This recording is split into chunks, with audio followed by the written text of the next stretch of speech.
শক্তিশালী দাঁত ও তীক্ষ্ণ চোখের প্রাণীটিকে দেখে মনে হয় যেন জঙ্গলের কোনো বাঘ বা নেকড়ে। এর কালো চামড়া, অন্ধকারে লুকিয়ে থাকা ভয়ঙ্কর চেহারা ভয় সৃষ্টি করে। তবে এটি ডাঙার কোনো প্রাণী নয়, সাগরের গভীরে বাস করা প্রাণীটির নাম নেকড়ে মাছ। বিস্তারিত সৈয়দ নওশাদের ডেস্ক রিপোর্টে।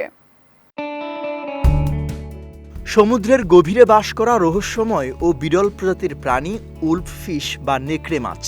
এটি একটি গভীর সমুদ্রের মাছ যা উত্তর আটলান্টিক মহাসাগরের ঠান্ডা পানিতে পাওয়া যায়। এর শক্তিশালী চেহারা এবং বিপজ্জনক দাঁত দিয়ে এটি অনেকটা নেকড়ে বা সিংহের মতো দেখতে, যার কারণে এই মাছটি নেকড়ে মাছ নামে পরিচিত।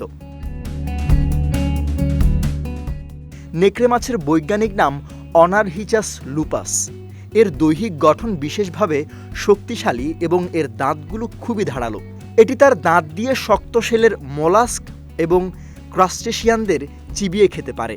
এর শারীরিক আকার প্রায় 1.5 মিটার পর্যন্ত হতে পারে, তবে সাধারণত এদের দৈর্ঘ্য 90 থেকে 100 সেন্টিমিটার হয়।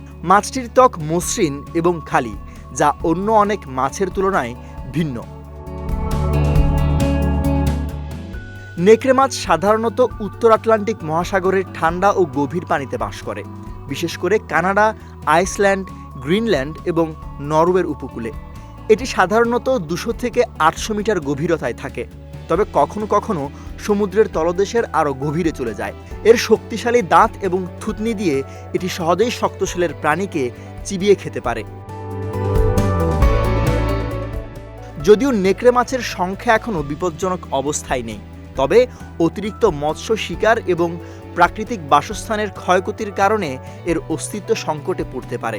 বিভিন্ন সমুদ্রভিত্তিক সংস্থা এবং গবেষকরা এই মাছের সংরক্ষণের জন্য কাজ করে যাচ্ছে এবং একে সুরক্ষিত রাখার জন্য সমুদ্রে জীববৈচিত্র্য রক্ষা করার উপর জোর দিচ্ছে।